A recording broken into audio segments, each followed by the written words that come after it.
Sistem keuangan syariah meliputi berbagai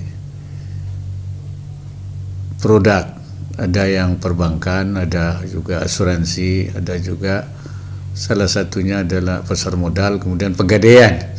Nah, pegadaian ini juga oleh Dewan Syariah Nasional sudah memperoleh pengakuan adanya produk syariah di pegadaian atau disebut pegadaian syariah, dan berbagai produknya di antara lain adalah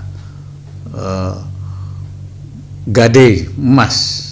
Ya, jual beli emas ini Dewan Syariah Nasional membolehkan emas itu dibeli dengan cara tidak tunai. Ini memang menjadi perdebatan. Karena ada yang mengatakan bahwa harus tunai, harus yadan biadin.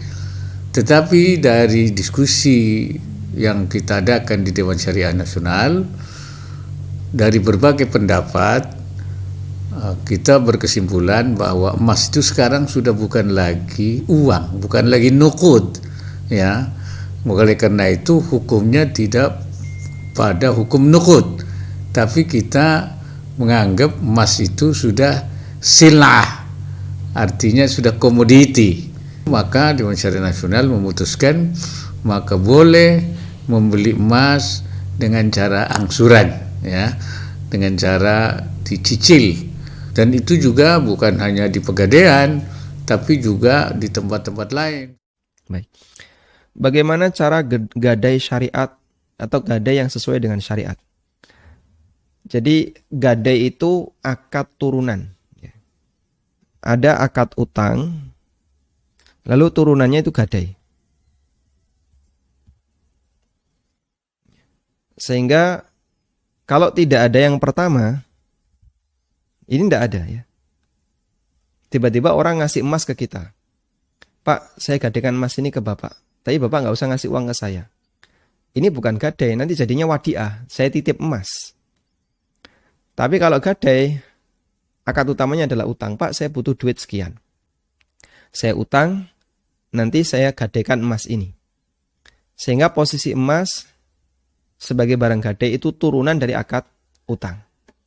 Maka kalau kita bicara bagaimana gadai yang sesuai syariah, yaitu sama bagaimana cara utang yang sesuai syariah. Gadai syariah itu sama dengan utang yang sesuai syariah.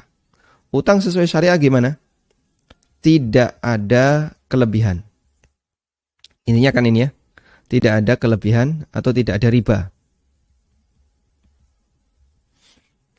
Sehingga gadai syariah adalah gadai yang tidak ada riba.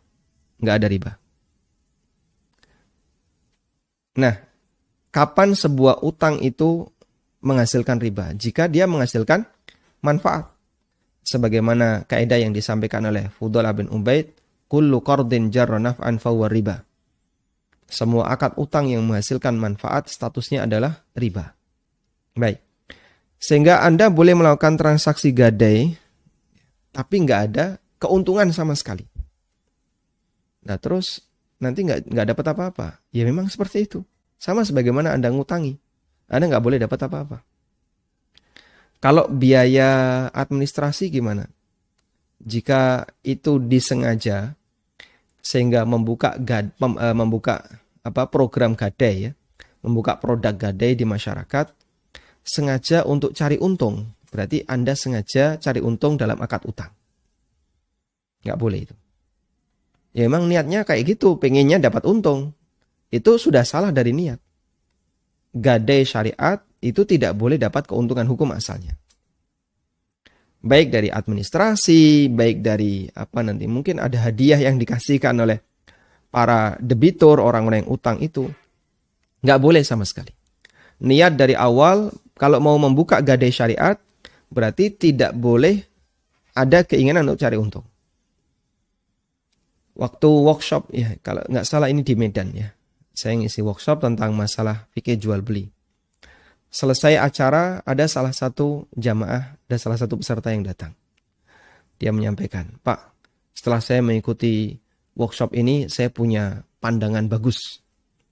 ingin membuka unit usaha baru yang sesuai syariah. Terus saya tanya, apa Pak? Saya mau buka gadai syariah. Kayaknya kok prospek. Terus saya sampaikan, Bapak kalau buka gadai syariah, nanti Bapak nggak punya keuntungan. Loh kok bisa? Ya namanya gadai itu kan turunan utang. Jika orang ngutangi orang lain, niat dari awal ingin cari untung, baik dari administrasinya atau dari apapun namanya, nanti biaya penitipan dan seterusnya. Memang dia niatnya dari awal untuk cari untung. Ini sudah gagal dari awal. Sudah nggak syar'i dari awal. Dia berarti mau melakukan kegiatan sosial, memberi utang ke orang lain. Tapi niat dari awal ingin komersil. Kegiatan sosial, tapi niatnya komersil. Nggak boleh yang kayak gitu. Makanya jamaah, kalau ingin buka gadai yang syariah, berarti gadai tanpa untung. Ya. Kalau Anda siap seperti ini, gadai tanpa untung, silahkan. Anda siap dengan gadai tanpa untung, silahkan. Tapi kalau Anda niat dari awal membuka pegadaian dengan ingin mendapatkan keuntungan, ya maka ini termasuk di antara praktek yang terlarang. Wallahu a'lam.